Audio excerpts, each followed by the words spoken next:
You're listening to the 808s and Joysticks podcast, now available on iTunes, Spotify, TuneIn Radio, and iHeartRadio.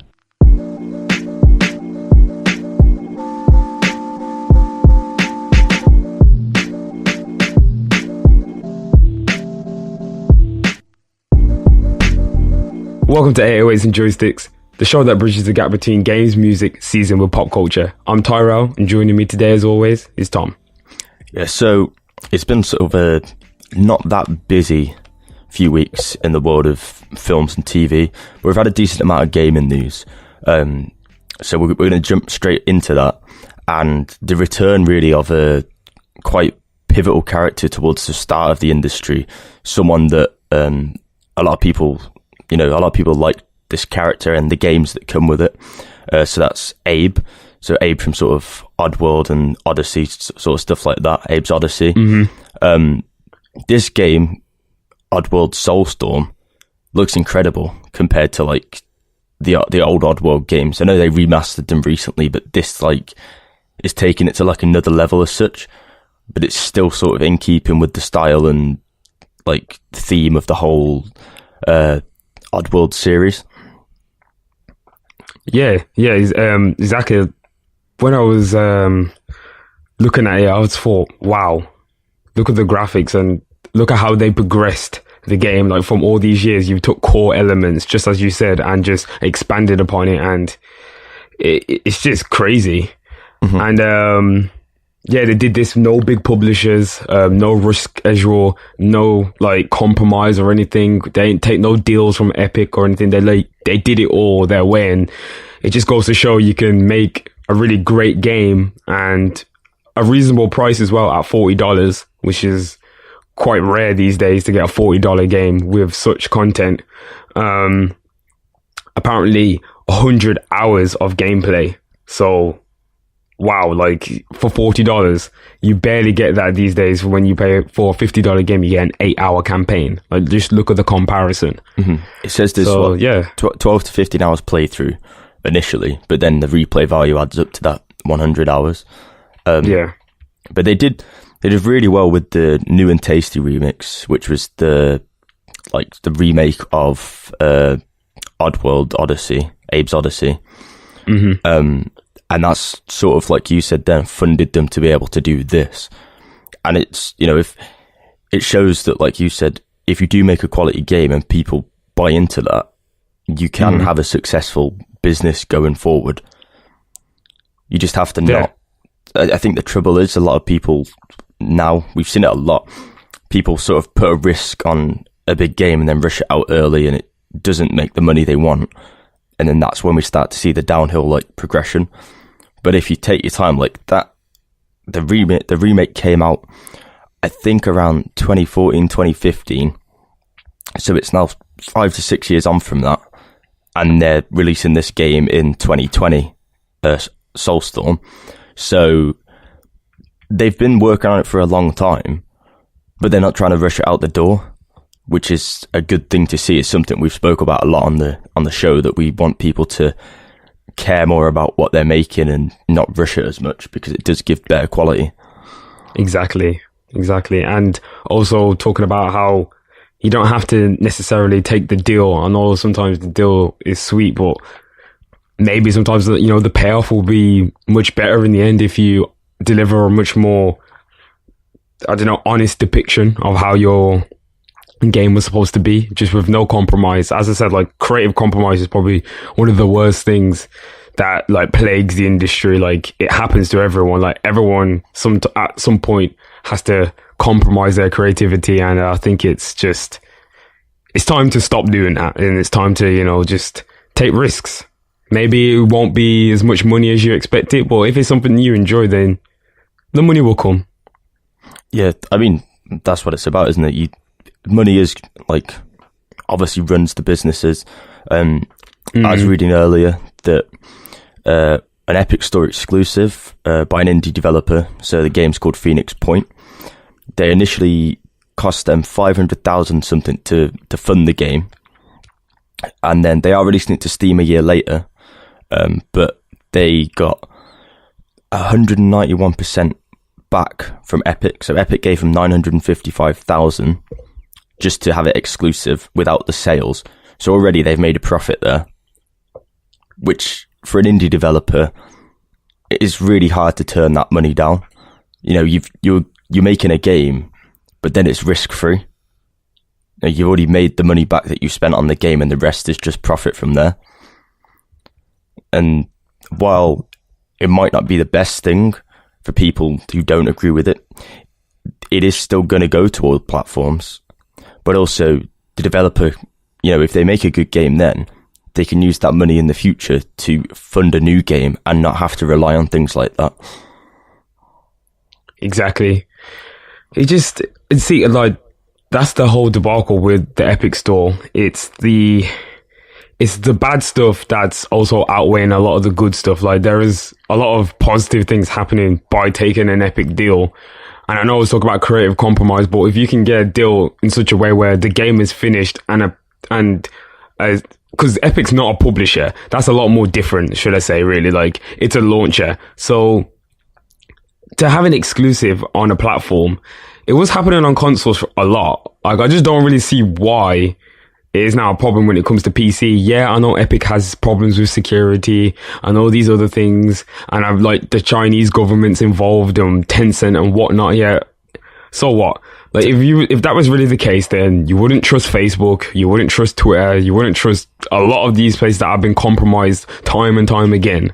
Because it's exactly the same. It's just that you feel like you have more trust in these because everyone uses them, but because not everybody uses the Epic Store, oh, it's really bad. Like, we can't use it. It's harmful. It's a backdoor into our PC. It's stealing our files. I was like, all right then. Yeah, it's just stupid. The thing is, Tencent, from what I know, don't own that much of Epic. They don't own a majority stake in Epic. So they have a decent stake, but it's not enough where they can track your system and give it to the Chinese government. That's not a thing. The only thing file-wise that they've got was taking Steam's files, which, okay, is a bit dodgy, but it was to get friends. Now, Steam didn't agree with this, but if you're looking at this from a business point of view and you're Steam and your competitor does something like that using your files, you're going to come out and jump on the backlash of that to say that's awful to get people to stay with you. You're not going to go, oh, that's perfectly fine. If you do that, you lose half your customer base. I sort of understand it because I have a lot of games on Steam and I don't want to have to move over to somewhere else and buy all those games again. I understand that. But you don't have to. You just have different stores. Now, the two stores that will stay around for a long time are going to be Steam and Epic because they're both very successful businesses behind that. A lot of the other ones are primarily publisher-based or indie-based, so like a GOG store or something, like a GOG launcher. Yeah, and Discord. Yeah, so some of these things might not be running for a long time. So it's more risky to buy a game on there than it is to buy from a company that's putting money, investing into their product. Especially considering the Fortnite hype's not going to die down for another few years. So you've got at least a few years there. And if they continue pumping in with exclusives and getting more people on the store and improving the store, it's just going to mean that it will become a competitor in the market and it's not going to be moved. You know, the same thing happened when Origin came about and Uplay. However, you know, people got used to them, but it's still just a publisher thing. You know, if that publisher goes bust, that launcher goes bust. It's the same with Steam. Like, if Valve go bust or if Epic go bust, it will be gone, but it's more unlikely for them to go bust compared to a single publisher. Yeah, exactly. Well, we already know about EA and what's going on with them, and they still can't figure out apparently why Anthem isn't selling well. Like, come on, guys. How many people do they have working up there that can't figure out all the metrics? The game is shit. That's why that's why it's selling so poorly. Have you heard the EA CEO come out and said that they're now focusing on launching their games differently and What does that marketing their mean? games differently. So instead of building up hype for a game now, they're just going to go for like soft launches sometimes and test it out. So you know how it's basically based off the back of Apex coming out because it was free and just came out on the next day and was a big hit. So they've basically gone, oh, okay, well that worked out and Anthem didn't. So how about we don't hype a game up and we just throw it out there and see what happens? What? So nobody has any expectations? My God, Yeah. we're in for a shit time, aren't we? We're in for a really shit time because that won't work with paid games. I'm not seeing a game for the first time a day before it comes out, and then you expect me to pay $50 whole. Apex was cool because it was free, and also the fact Apex number one was meant to include a lot of stuff that the devs didn't put in, and number two was released because the devs didn't give it to marketing until the last minute and pushed it through just randomly. That's the reason that happened. It was nothing to do with EA. It was the fact Respawn just held it back and then it just got pushed through at the last minute. So they're now going to base their business on the decision of the developers, which they haven't seemed to listen to for a long time. I don't know. To be fair, EA are meant to give developers a lot of freedom about stuff like that, but their marketing obviously overhypes stuff. But they definitely do. We'll have to wait and see. They said they're going to stick more to mobile, like the mobile system. So mobile games obviously just come out now. There's not really that much hype for them. They'll be out and then they'll market them after they're out. And people like word of mouth mainly, feedback and reviews, stuff like that. So it could work, but from doing research for a lot of my university projects on stuff like that, especially microtransactions in mobile games compared to normal games, they need to realise the two markets are very different still.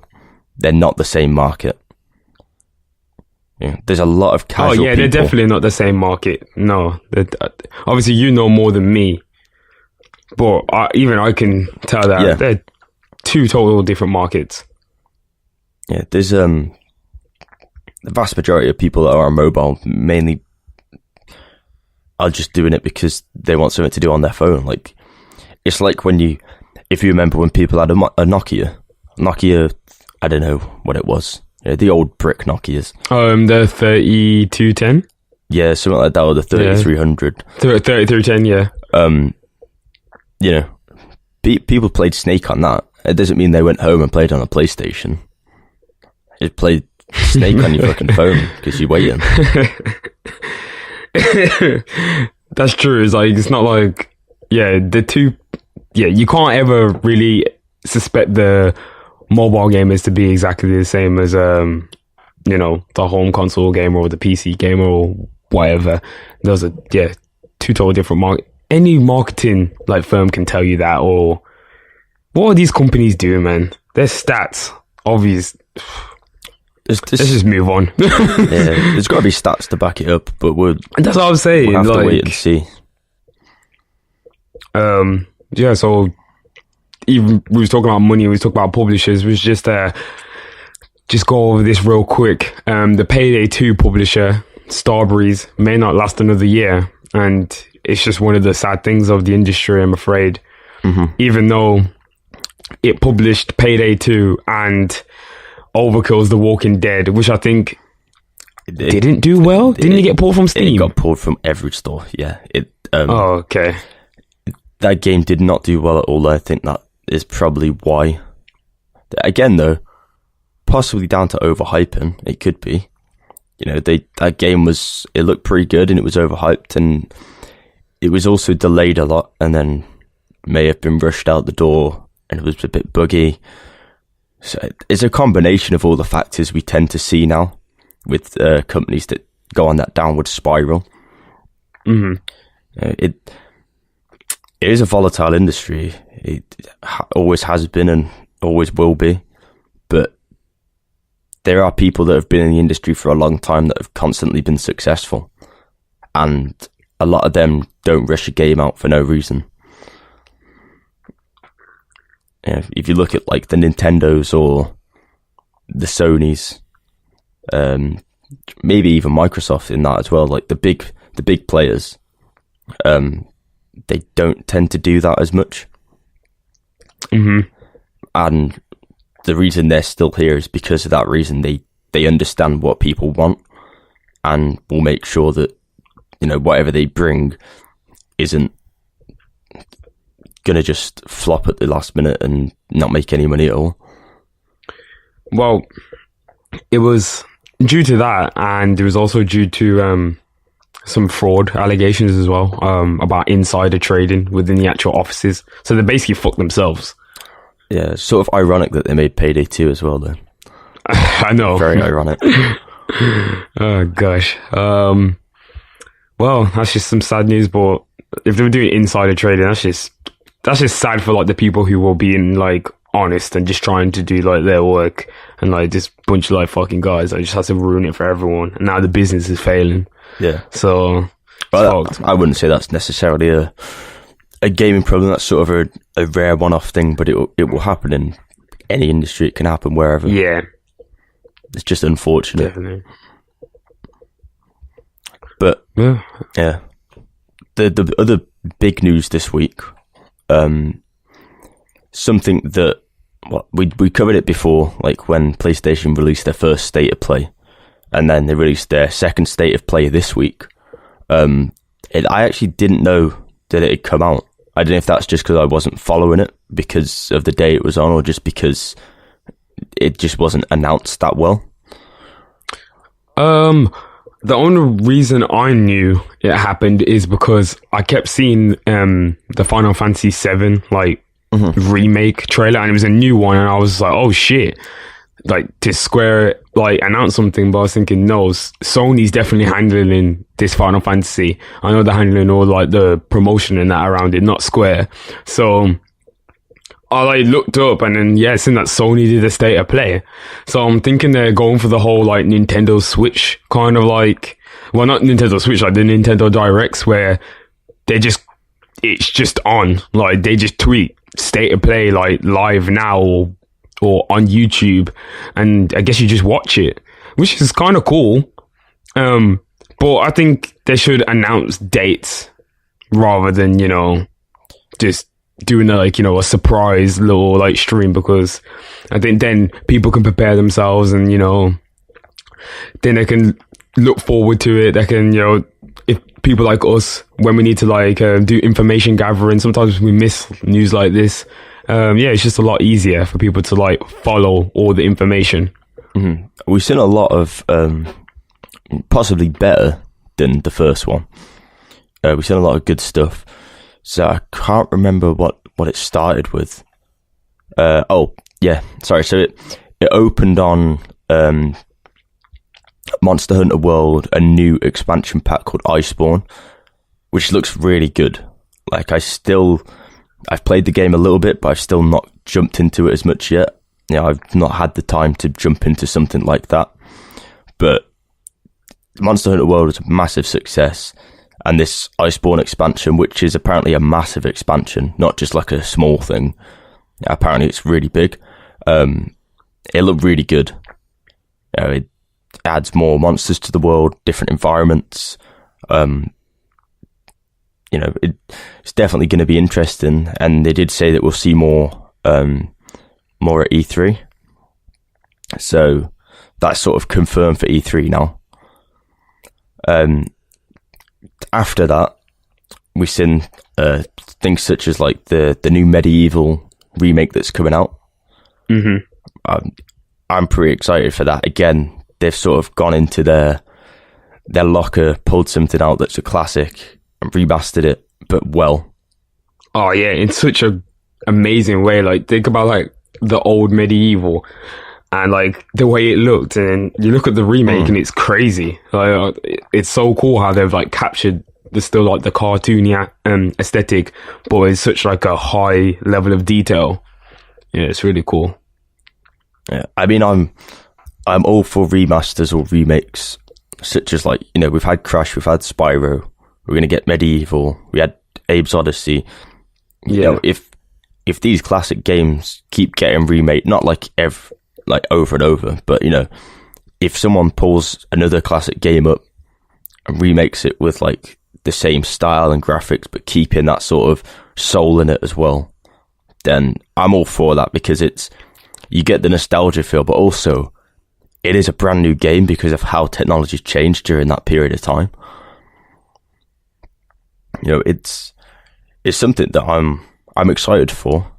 I don't know if there's any games that I'd really want off the top of my head to come back.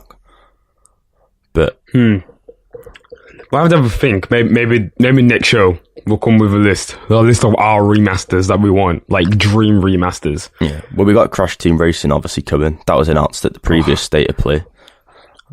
You know what I want? I want Crash Bash so bad. Oh my gosh. It's one of the best games ever. That's like it was literally like the Mario Party of PlayStation. Mm-hmm. I wish they actually continued that series. It would have been so popular. Just Sony dropping the ball once again. Oh, wait until 2020 and we'll see. Oh, I'm hyped. I have a feeling that, considering the success Crash has come to on his, like on his rebirth, that the next logical step after Crash Team Racing is Crash Bash. Especially considering they could link it into the PlayStation mobile controller stuff. They have the ability to do that. So it might be a gimmick, but it would be a good way to get a party game on there that with characters people know and love. Oh yeah, for sure. Yeah, that's definitely... If PlayStation does it right, they could own the next generation as well. And I think they probably will. I think they probably will. I think now it's Nintendo and PlayStation. I think Microsoft are falling back a little. They're definitely focusing on the PC market a lot more. Microsoft are now. Well, they need to, because the Xbox didn't do fantastic. It still did well, I think, but it nowhere near the PlayStation sales and nowhere near the Switch sales. What did PlayStation hit? Was it 100 million? I think it might have been 20 million, yeah. Is it 20 million? No, I was going to say 100 million seems a lot. Is it 20 million PlayStation sold? Yeah, because the Switch was around 2025 pretty soon, like a few years after its release. Oh, no. It sold 500 million. 500 million. Okay, we're way off there. Yeah, it sold 500 million PlayStation. Oh, wow. Oh, this is sick. They released a limited edition, see-through PlayStation with 2 terabytes in there. Looks hard. Yeah. Xbox recently, I think it was last week, so they're hyping up this massive Game of Thrones thing on their Twitter account, changed their AVI to be Game of Thrones, everything Game of Thrones. Everyone's like, what's going to happen? Is it like a exclusive Game of Thrones game coming to Xbox? It's just a cool looking Xbox One S digital edition with Game of Thrones stuff on it. But that's it. Like, you can't hype something like that up like that. But it shows how desperate they probably are for sales now. I was gonna say, because obviously Game of Thrones is in the peak of it's coming to its conclusion. It's at the peak of its popularity. Everyone loves it so much. It's being watched by how many million people across the world. Xbox is damn right, we're gonna get a piece of this action. Gosh. Well, it didn't work as expected, I don't think, because I don't think a lot of people will go out and buy a digital Xbox. A digital edition is in you can only get digital games. There's no disc drive on the new Xbox One S digital. No, that's just and I hope people don't buy it as well, because that would just show a company that they're wasting money selling consoles like that. We still want physical discs, because I don't want to deal with if the internet is down and you don't have the game. That's just sickening. It's already kind of like that now anyway. Now imagine you don't actually have a physical disc.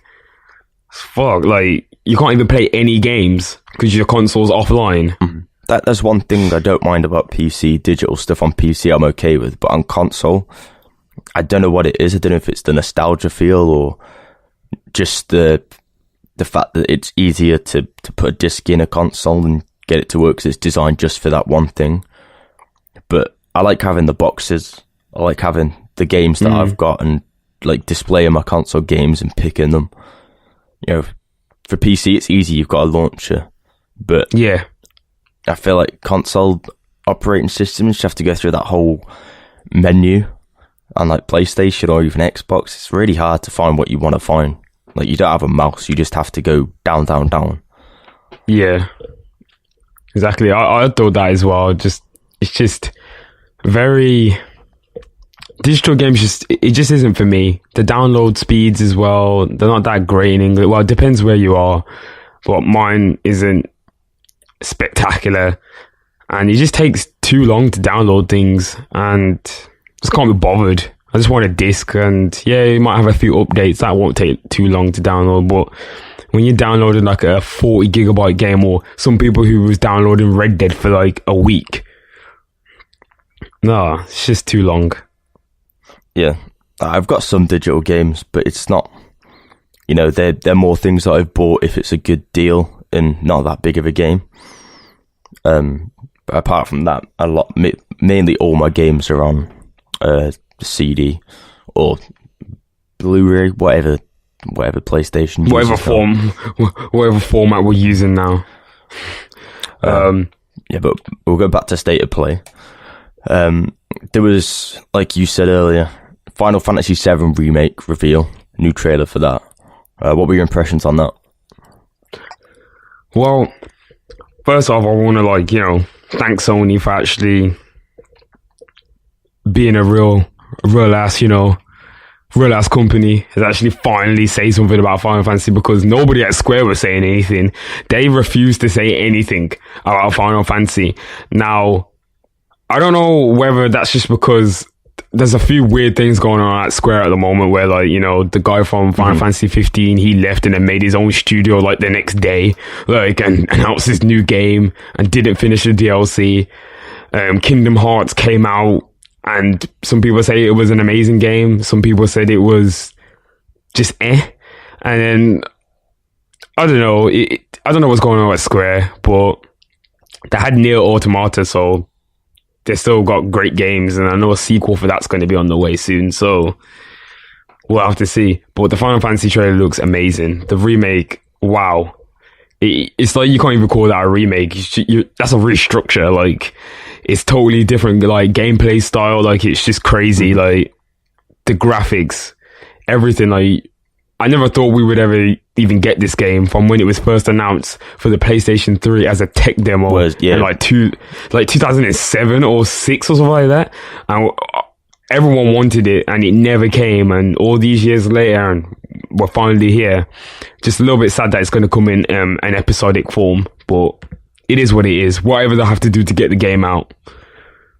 Yeah, I think I don't agree with the episodic form, but I think it might. Nah, neither do I. It might lend itself to being good if they can produce quality episodes, and then you have to wait.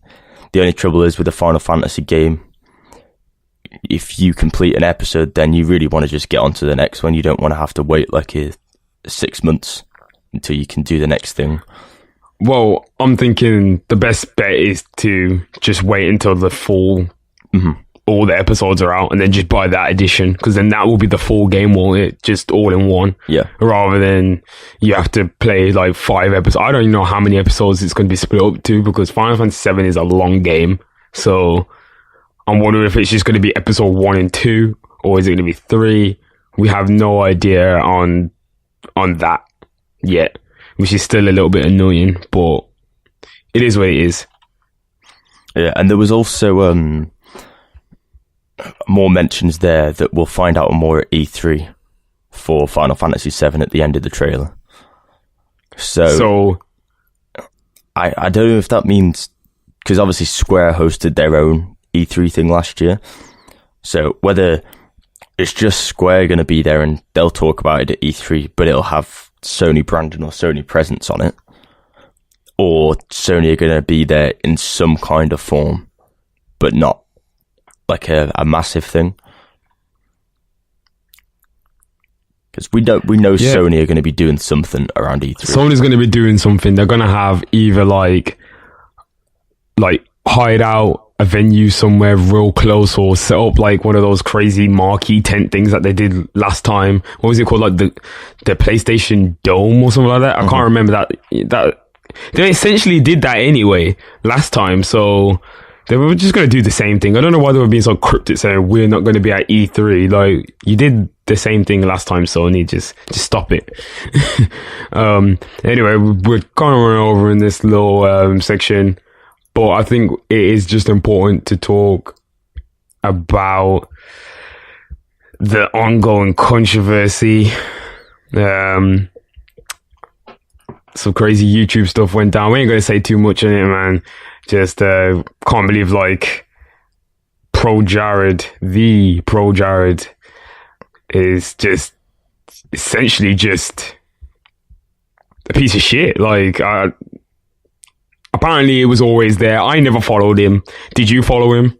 I never followed him, but I follow a lot of people that he has collaborated with or worked with. Yeah, like Game Grumps and JonTron and shit. Obviously, JonTron, that's another controversy, but we ain't going to discuss that here. It's totally different. And Pro Jared, it's just also people were talking about how it was hypocritical that, like, Pro Jared and all those guys got at JonTron, but the entire time Pro Jared was doing even more twisted shit. You know, like, he was, some of the stuff, obviously we ain't going to really, like, discuss too much, but he essentially is a pedophile, and he also cheated on his wife with, like, her, like, best friend, or, like, one of her close friends, I guess. They were close. So what I heard is, there's a guy at Game Grumps called Ross, who does some of the animation and was on a lot of the earlier videos as well. And he's still there. Apparently it was his ex-wife. So I think they're close, obviously, because they've worked in conjunction with each other. And obviously their paths will have crossed, you know, his wife knowing her, etc. But it's not good. It's not nice. Number one, I don't agree with that. The fact that he's committed adultery is, you know, that's a very bad thing to do in the first place. You shouldn't be doing that. The second thing, whatever he's done, you know, trying to get nudes and soliciting fans, I'm not going to have a comment on that, but I think you already know that I don't agree with that, and it's a lot worse. But I mean, if you take that away, still what he's done, I think is pretty bad, considering that he knew the people. Yeah, exactly. Even like it was bad that he cheated on his wife, and then all this other stuff came out as well, and it was just like, why? Like, and I just hear like he's just a real piece of shit. Like everyone just keeps coming out with more and more stories about how he was just disgusting and a weirdo. Like it was. We're in like ages as there's like 15 and 14. That's just crazy. That's just disgusting. Off this anyway, man. Like, we ain't giving him no more shine. Pro Jared, like, everyone unsubscribe to him. He don't deserve to work in this industry no more. Thriving off like the industry that we're all in, and he's like eating off it. And this is the kind of shit that he does to his fans. It's horrible. It's terrible. Ain't got nothing more to say on it. Yeah, I have some positive news just before we end the gaming section. Just about what's going to be at E3 2019 this year. We have got a list of confirmed games, and we also have a list of rumoured games. So, you know, we'll forget about what we've just spoke about and jump into the good stuff. So confirmed games for E3. We have Anthem. Don't know why that needs to be there, but Anthem. Apex Legends obviously is going to be there in some form, considering how successful it was. And Battlefield 5, Bee Simulator, which I know that sounds like a joke of a game, but it actually looks pretty good.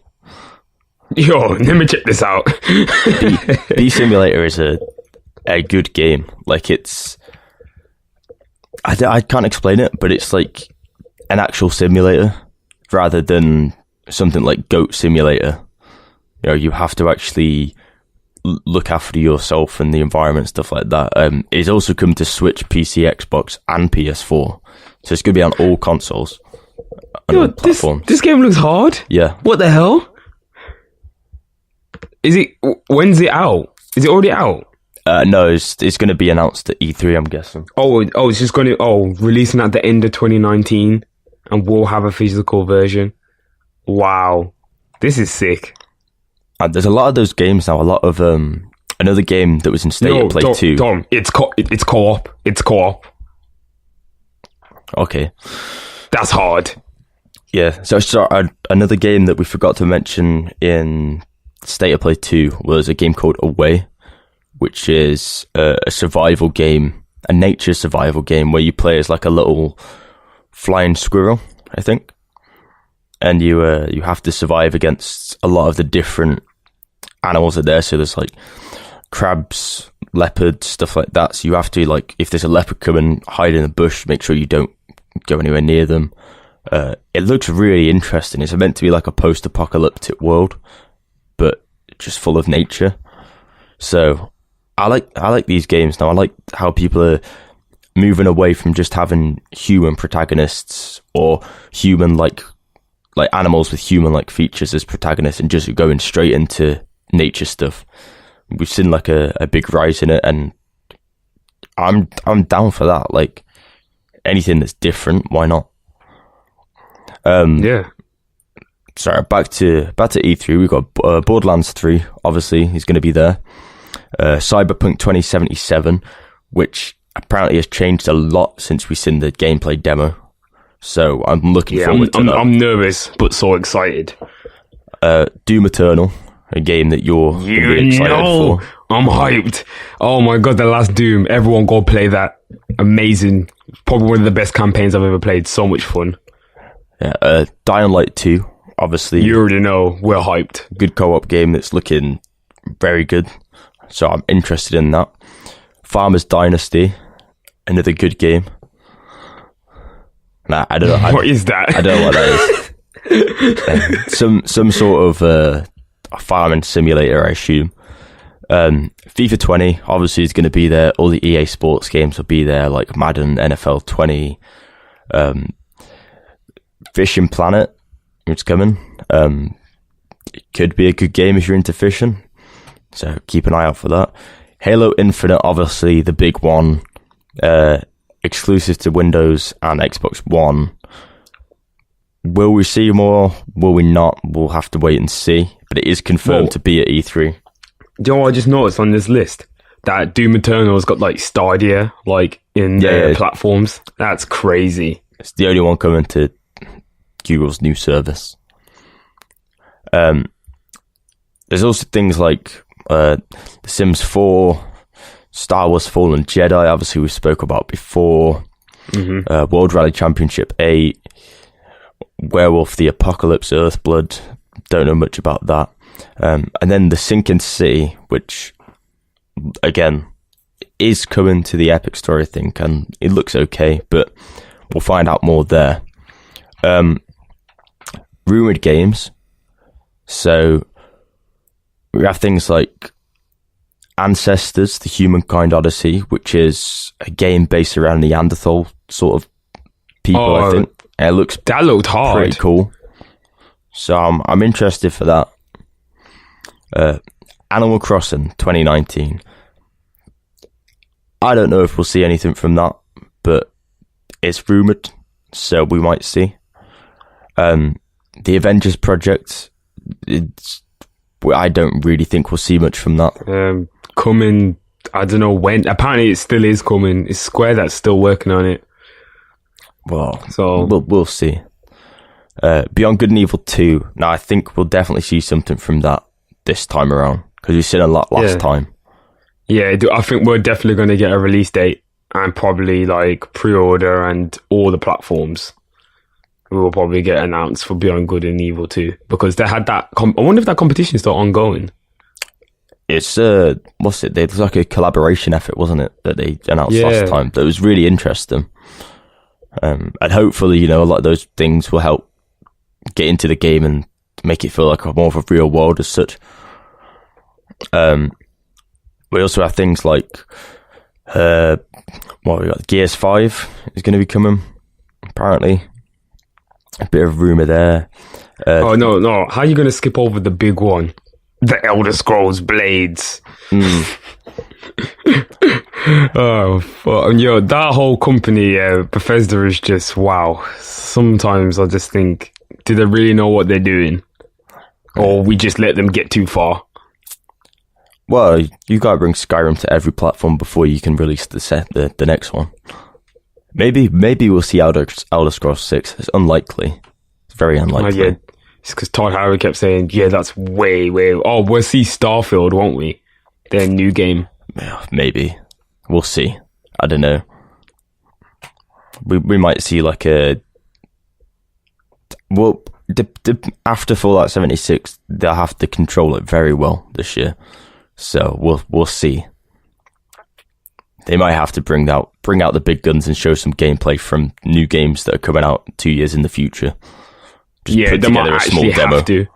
Yeah, just no bullshit. Just come on the stage and be like, we know what we've done this year. We fucked up. Here's what we've got for you. Hopefully you enjoy it, and just let everything play out. Mm-hmm. So, last few things. Ghost Recon. Obviously, the new Ghost Recon game was announced this week as well. So that's looking interesting. Outer Wilds, which is an Xbox and PC exclusive, now Epic exclusive for a year as well, as announced today. That's going to be at E3. The Outer Worlds, which was Obsidian's Fallout style game, that's going to be there. Also a Epic Store exclusive. Yeah, also an Epic Store exclusive. Pokemon Sword and Shield, can't wait. Really interested to see what happens. Shit, the new Pokemon. Wow. Skull and Bones. Yep, the big one, Skull and Bones. We haven't seen nothing on that since, and that's quite weird for Ubisoft to not show anything. I'm excited. I think there's going to be a few surprises again.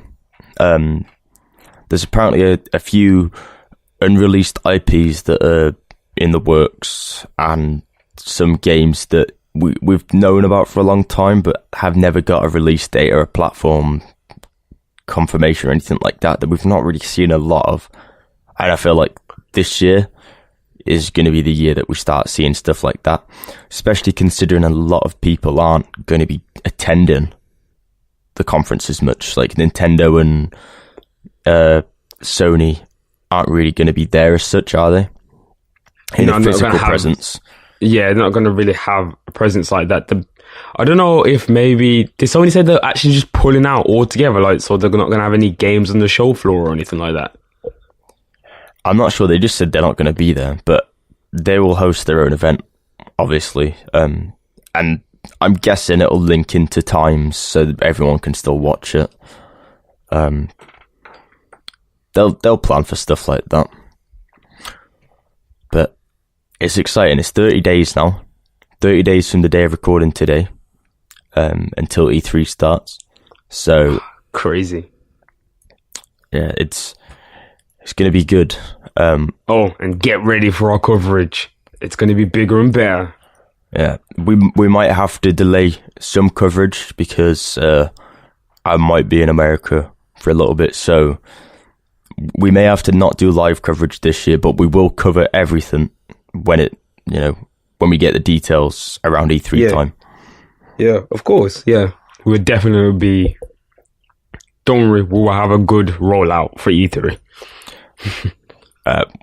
Move on to films and TV, and as we're speaking about Pokemon as something we're excited about, I want to jump in and say we both haven't seen this yet, but Detective Pikachu, after a week or so at the box office, not even a week at the box office, now holds the opening weekend for video game movies ever. Highest grossing opening weekend for video game movie.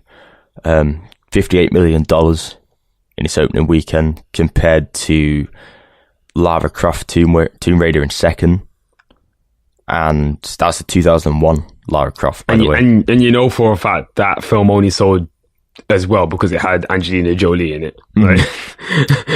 Other than that, no, that's back when people used to like watch films solely because it had like Brad Pitt or Tom Cruise in it. Like, now people are more privy and they like watch films because of like directors and like, you know, themes of the film.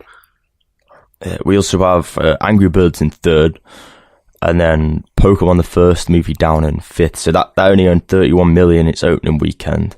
However, Pokemon Detective Pikachu at 58 million. So surprising. But I'm sad that we allowed Resident Evil Extinction to make 23 million. It should have made 0. That film is terrible. Yeah, but a lot of people like the Resident Evil films that don't like the games or don't even know about the games. I know, and the story is so crazy and fucking it's just shit. It's not good. It's not a good series. The storyline isn't good. It's not even remotely anything to do with zombies anymore. I don't even know what it's about. Why are they still making them? I really don't know. They obviously make money. And then the worst thing that they did, that they gave the Monster Hunter film to the same director of Resident Evil. Yeah, and we've seen the Monster Hunter. Yeah, we've seen that. T.I.'s in there. Oh, I ain't watching it. I ain't. You think I'm gonna go to the Monster Hunter film and pop up and see T.I. in there like, yo, what's happening, man? No. I ain't seen T.I. in a month. No, that's just too much crossover for me. I'm good. Have you not got the T.I. DLC yet? No. Can you see? Oh my gosh, nah, we're not doing it. That's not what we're going to do today.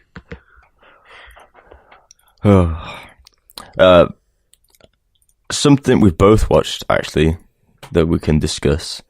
Because I know you watched this the other week and I hadn't watched it yet, but I've watched it recently. Which is Netflix's... Well, okay, we'll start that again. So, it's the new Zac Efron film based around Ted Bundy. Extremely wicked, shockingly evil, and vile. Exclusive to Netflix in the US. However, in the UK, it's in cinemas and on Sky and Now TV, but not on Netflix. So not to be confused. Wait, it's very confusing. That's very confusing, but okay, I know what you're saying. Essentially, it's just US distribution, Netflix only. Yeah. England distribution, cinemas, Sky Cinema, Now TV. That's where you can only watch it until it gets like a wider release. I'm sure it's going to come to the UK Netflix probably after like 6 months or however long Sky has the rights for. Yeah, definitely think so.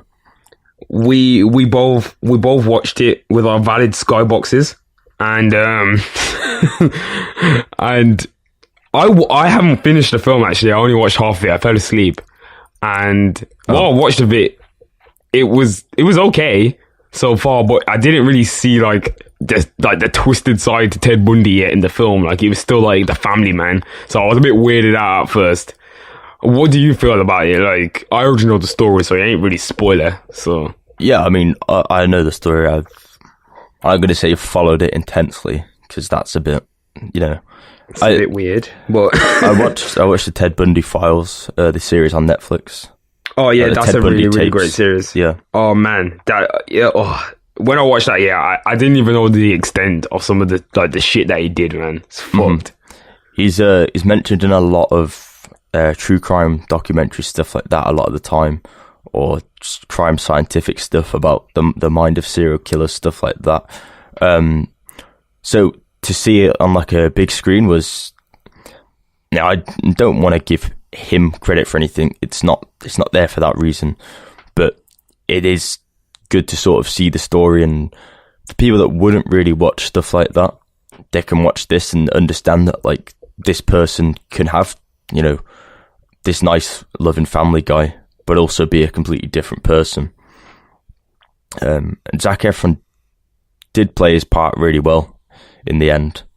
I wasn't sure, but I feel like he actually, in my opinion, It's not got great Metacritic ratings. It's on about a 50 to 60. But in my opinion, he did a really good job of portraying Ted Bundy in this film. I thought he did as well, especially when he got older and he grew facial hair, and I was like, wow, that looks a lot like him. When you see the documentary, you see the pictures and the videos of him, I was like, that actually looks quite like Ted Bundy. So yeah, I think he did do an alright portrayal. I can't knock Zach, he's come a long way. So yeah, from High School Musical to this, it's totally two different worlds, so can't really knock Zach still. Yeah, and Lily Collins as well, who plays his girlfriend, Liz Kendall, in the film, also portrayed her role very well. I feel like the casting was good enough that it actually helped capture the film capture the feelings of what was going on in the film quite well. I felt like it was definitely more of the acting and the whole, already the story around it probably carried the film a lot more than, it wasn't really exciting in like the way it was shot or anything like that. Like it wasn't really like flashy. Like I wouldn't say, oh, that was a real sick shot. Like it was just all right. Yeah, I really enjoyed it. Obviously, because we both know the backstory. It sort of helps going in because you already have an interest in it. If I didn't know, I mean, I don't think you can say that because it's meant to be like a documentary sort of thing, isn't it? It's just like a reenaction. But yeah, I do agree. There was nothing special about the way it was shot. There was nothing that really stood out as being fantastic.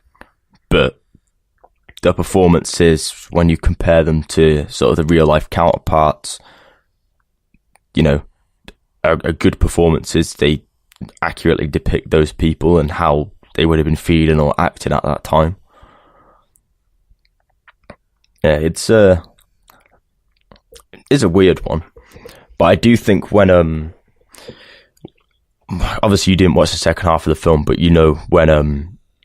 when the court cases aired on live TV, obviously, and he chooses to become his own lawyer. Yeah, that's when the performance for me really sort of he started to become. You started to see more that he wasn't the same guy you saw at the start, and that's when the performance from Zac Efron really sort of not changed my opinion, but like lifted my opinion of it at that point, because you started to see that he could do a little bit more than what you'd originally seen. Zac Efron's known for being quite a sort of charming guy in his acting. He's charming, handsome, soft-spoken. That's sort of what Ted Bundy was, but then there was also the other side to him. And I was worried that Zac Efron, being, High School Musical, Baywatch, 7 Turn on 17 or whatever the film's called, a lot of sort of comedy stuff, Bad Neighbours, comedy or rom-coms and stuff like that. Didn't know if he'd be able to pull off a serious role in this degree.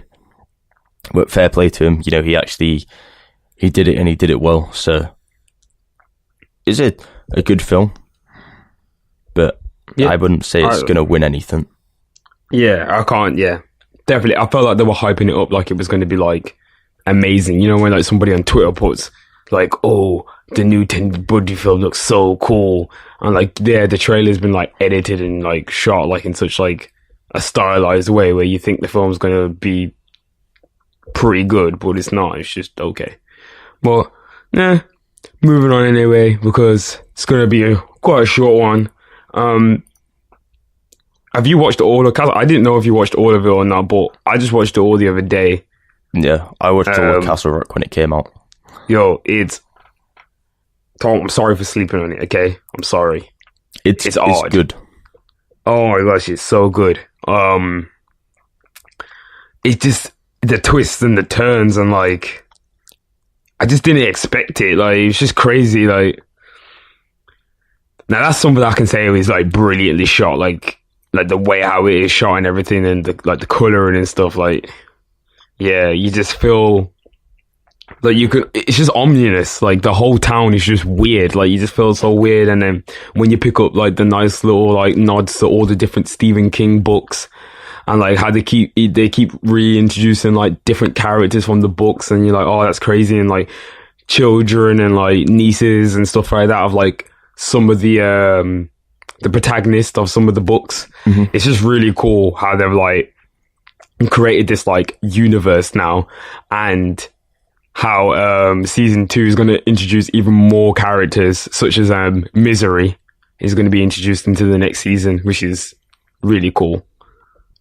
I'm interested to see where season 2 goes, because I wasn't sure where it was going to go after season. To be honest, I watched it quite a long time ago now, so I do need to rewatch it again. But I do remember that there was a bit of sort of doubt in my mind where season 2 would go. But they can take it anywhere, really. That's sort of the point, I think. And they don't have to focus on just one thing, which is good. And linking to that, I actually watched the reboot of Pet Sematary, another Stephen King book, the new film that came out for that. And it was a good film. Like, don't get me wrong, it was a good film, but it was no It. It was a class film, probably one of the best horror films I've ever watched. Well, talking about it, I haven't watched it because I don't like it, so I'm not going to watch it. Won't discuss any further than that. Yeah, but the trailer for part 2 is out, and everyone's saying it's a really good trailer. Mm-hmm. I actually haven't watched it. I was meant to watch it, but I haven't watched it yet. But I have heard it's meant to be good, and I don't doubt it's going to be good, because the first one for me is possibly one of my favourite horror films of all time. Not in like a classic sense, but just the fact that it had a lot of good stuff in it.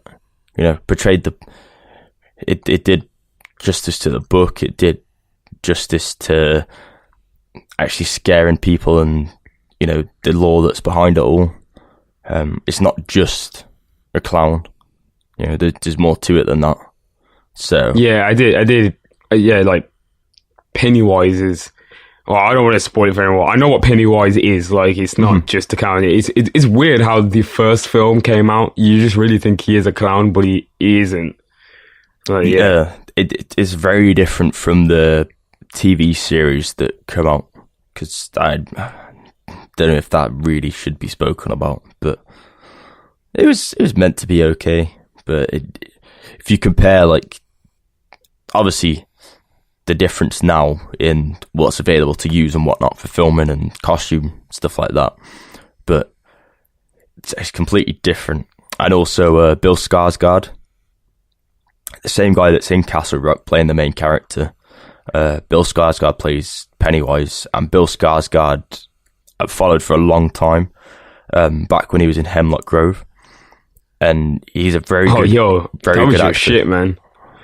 Yeah, he's come all the way from there. Obviously, he's got famous brothers, and famous family, but he's come a long way, and his performances really sort of shine in the films and in Castle Rock as well. His performance is really good.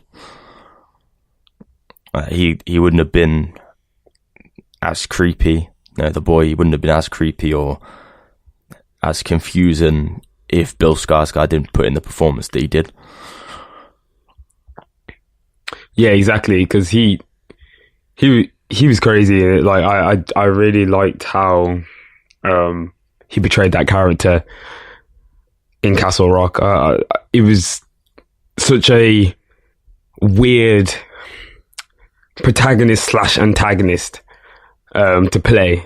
So yeah, it was cool. It was really cool. One last thing while we end the movies, films, and TV section. Endgame obviously came out a few weeks ago now. Tairell still hasn't watched it. I have. If you haven't watched it, then I'd definitely say go and watch it, because it is a very good film.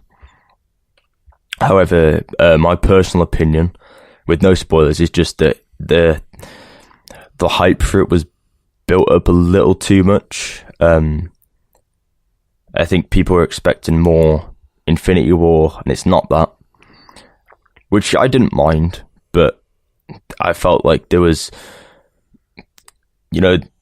a bit more than what met the eye. It wasn't as confusing or spoilery as you might think it's going to be. However, we have Spider-Man Far From Home coming out very soon. Don't watch the trailer for that if you haven't seen Endgame, because there's spoilers in the trailer. And that is the end of Phase 3. And then it's going to solve a lot of questions. Because the one thing Endgame didn't have was an end credits scene, which isn't, it's not a spoiler, it just didn't have an end credits scene, which we know all Marvel films do. So it looks like they're setting it up for Spider-Man in some form. And we'll have to see what happens from there.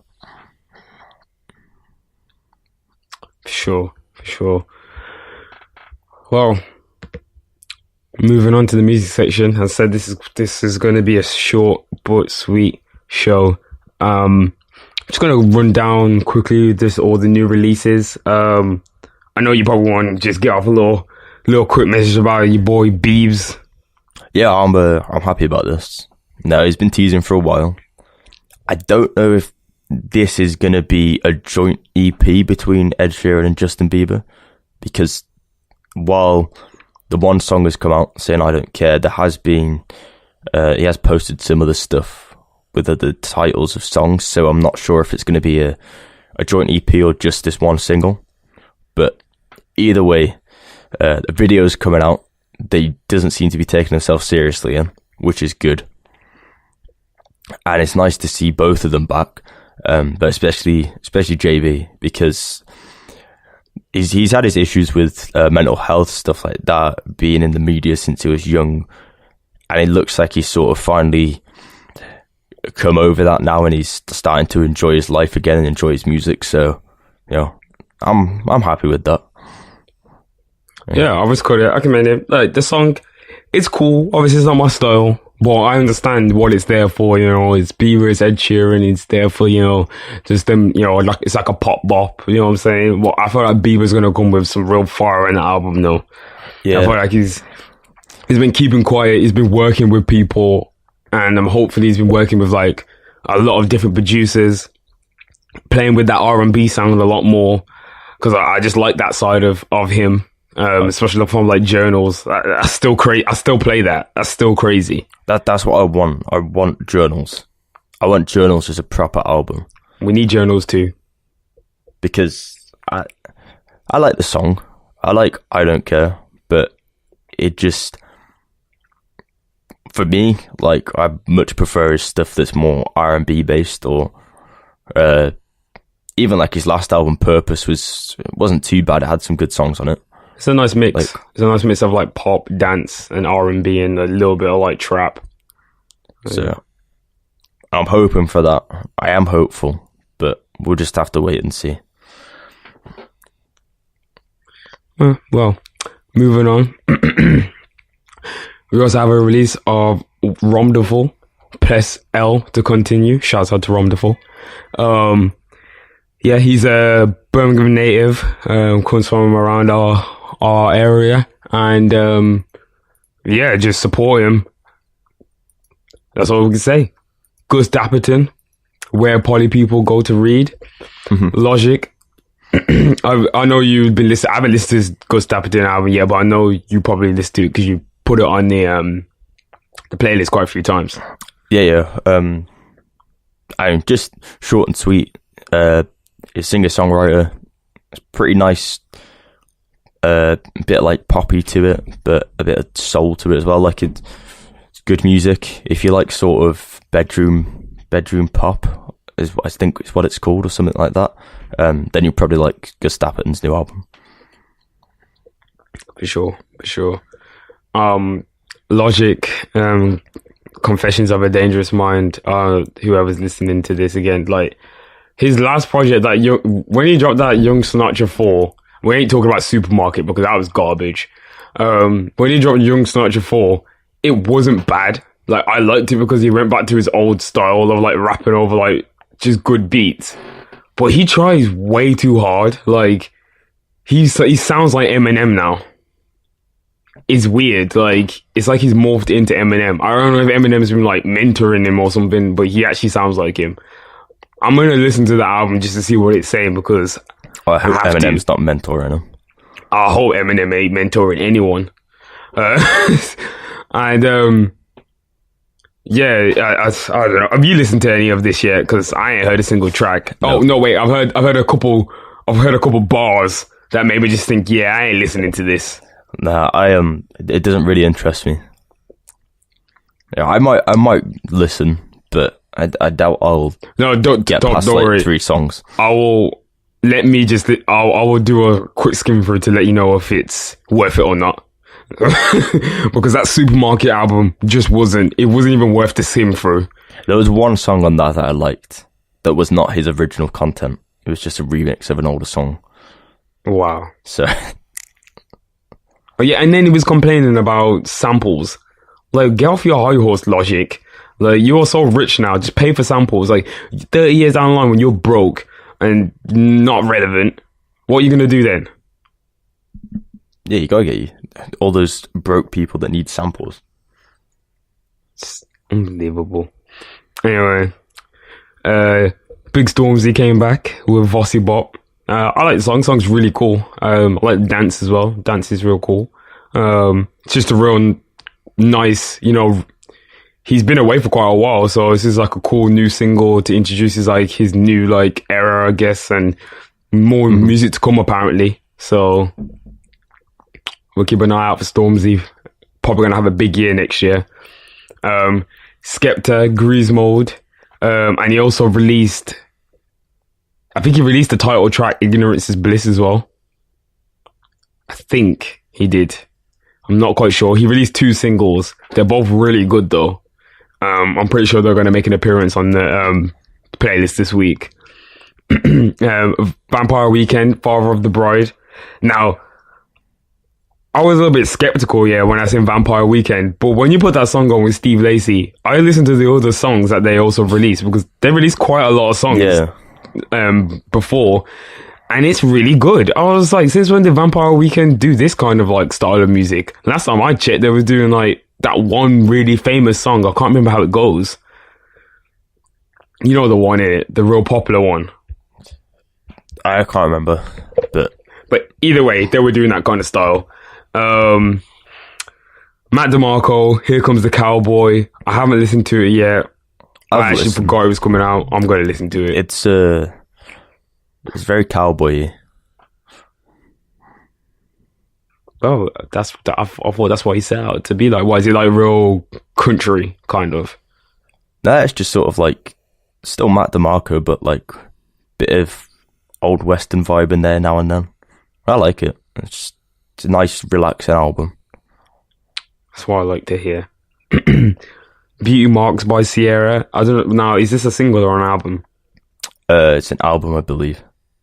Yeah. Wow. Sierra dropped a whole album and nobody knew. Wow. Okay, Sierra. Yeah, I haven't listened to that. I haven't listened to it. I try and listen to it, but Future's also dropping Hendrix too, so I don't know.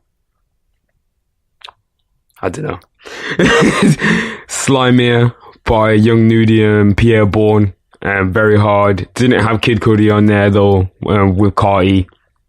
That song is the best song of life. I don't know why it wasn't on there. I'm really upset. Hopefully that comes out on Whole Lotta Red, dropping whenever Internal Take drops, which is never. For Me by Ethereal and Abra. Really cool song from Awful Records. One of the main guys in there. Lord Fubu, No More $20 Beats. Signed to ASAP Ant. He's really making a name for himself now. Very proud of Lord Fubu.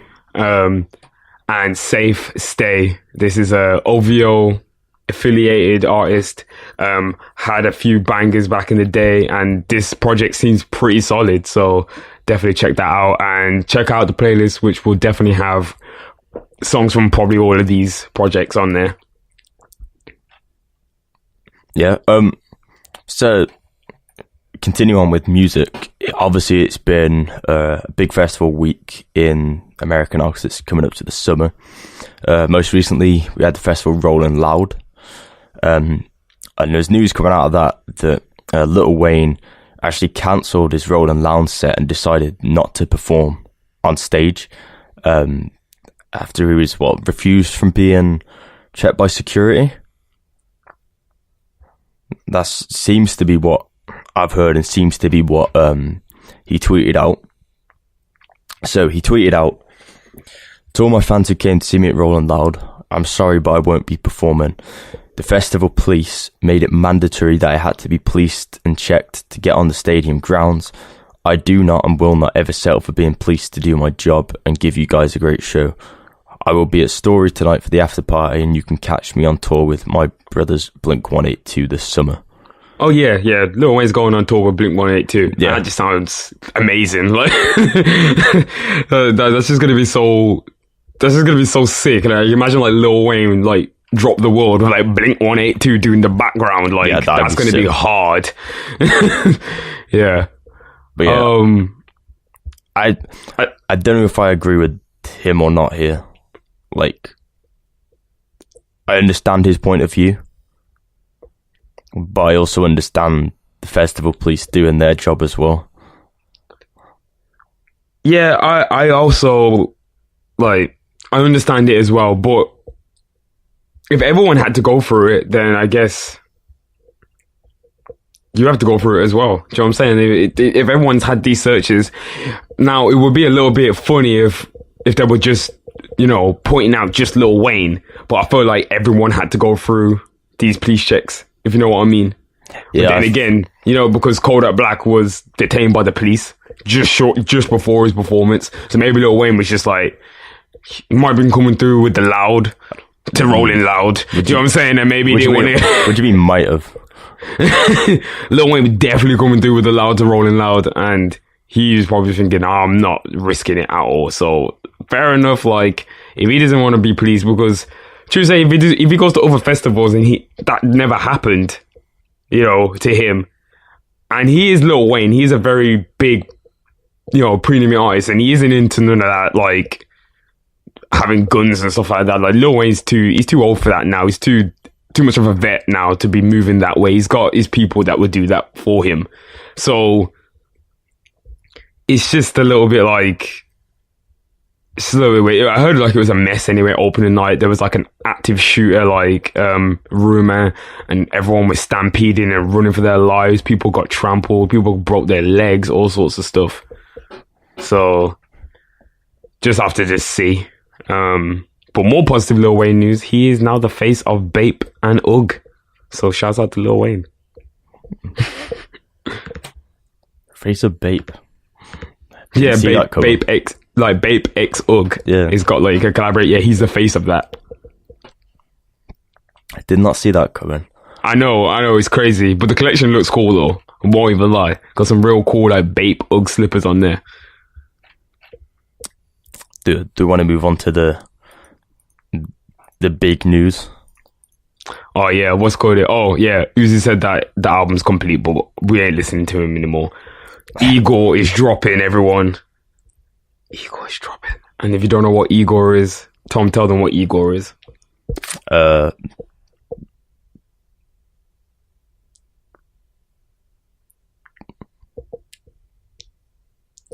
Tom, what is it? I was keeping the suspense there. Tyler, the Creator, announced that he's dropping his new album, IGOR, on May 17th. So that's next Friday, or this Friday now. We actually got... In fact, is it this Friday? Shit, yeah, it's this Friday. Damn. Yeah, we got 2 snippets for small songs. I'm guessing one of them is the intro and one of them is another song. So one of them was called IGOR's Theme I can't remember what the other was called, but What's Good? I think the other one was called. What's Good? So we also heard some leaks as well from the album too, which we don't know how they got out there, but there's according to rumors, somebody has that whole album and is passing it around like within like, you know, like the underground leak circles where they trade bitcoins for like Kanye leaks and all sorts of crazy stuff. Yeah, apparently it's being traded about at the moment, so it's probably going to leak before it comes out. But hopefully Tyler's going to have a tight rein on it, and he's going to make sure the leaks don't come out. And I listen to the leaks because I'm a stan, so I ain't afraid to admit that. I had to listen to the leaks. They were amazing. I won't spoil it for anyone, just in case you're not really privy to doing leaks or listening to leaks or anything like that. And they are pretty hard to find now because they've been removed. But yeah, they were just crazy. The production on them was just another level. Yeah, I only listened to the leaks because you sent it to me. But like, I was excited. Like, I can't remember what song it was I listened to. But like you said, it was. If you imagine like a mixture between, hopefully like this doesn't spoil it for anyone, but like you can imagine a mixture between, what was it, like Kids See Ghosts, Flower Boy, and Cherry Bomb. But I don't want to say it's Flower Bomb with Cherry Boy because it's not. Like, it's not that. And even Tyler said that. He said it's not that. This is IGOR and that's it. Like, yeah, it's not any of the other albums. This is its own thing. But you can see the inspiration from different areas that's come in. And it's gonna be a good album. Like, I was a really big fan of Cherry Bomb. But obviously it didn't please everyone. And then Flower Boy come out. A big fan of Flower Boy as well. Yeah, but I'm a big fan of Flower Boy. With a cross of like the soulful stuff, a little bit more hard like metal rock influence as well, and then like a bit of that sort of R&B, hip hop stuff in there as well. It's sort of a nice blend that he's got. And if that's the one song I heard off the album, and the snippets as well, like, I'm excited. It's going to be a good album. It's going to be really good. I just hope it's not short. That's all I'm hopeful for. Well, rumours are that it's going to be 38 minutes. That's just rumours. We don't know. We don't know how long it's going to be. I just heard it's going to be 38 minutes long. But there was also a splash screen image going around that it was supposed to be a double LP. Now, does that mean that IGOR is just one album and then the other one is just a secret release that he's going to do? Like another, like it could be like IGOR and then like the other side might be something else. Who knows? We're not quite sure. There's been no track list, which is really weird for Tyler. He usually drops a track list like usually about a week before, or like teases it on Twitter or does something. But we haven't heard anything. We haven't seen a video.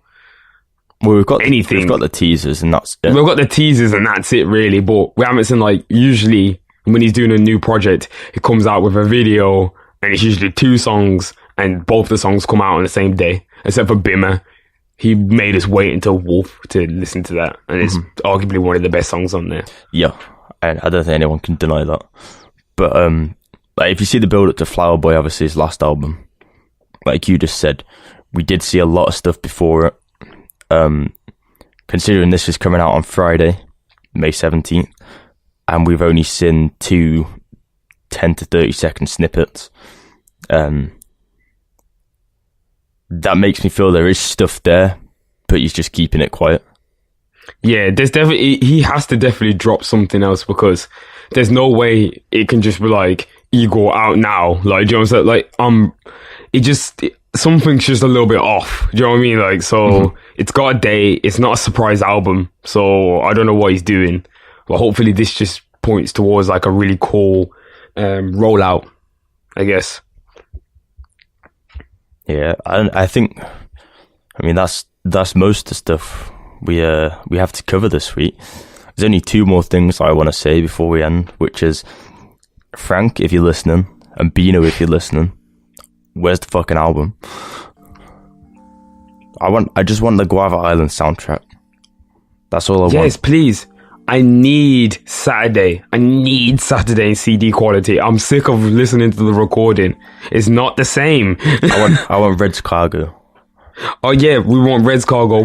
I want the Feels Like Summer version, like from the Guava Island, because that one was fire. Yeah, way better than the actual version. Oh gosh, I even want Summertime Magic as well, like the kind of like live-ish version, like they did. It's this the whole thing was great. Guava Island was great. I don't know. Bino, please, if you can listen to us. Oh, little, really fast news before we go. Kid Cudi and Adidas have got a collaboration on the way. Interesting. That is all. I definitely would drop racks on the Kid Cudi 350s. I think I'd wait and see if there's a Kid See Ghost collection. Because Kanye. Okay. Murakami in the mix as well, doing the art. That's going to be hard still. If they get that, that's going to be hard. But anyway, 808s and Joysticks. Hope you enjoyed the show.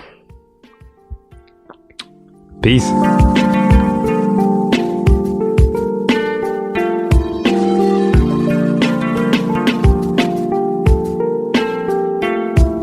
If you liked any of the music in today's show, then please check the credits in the description to see what songs we used.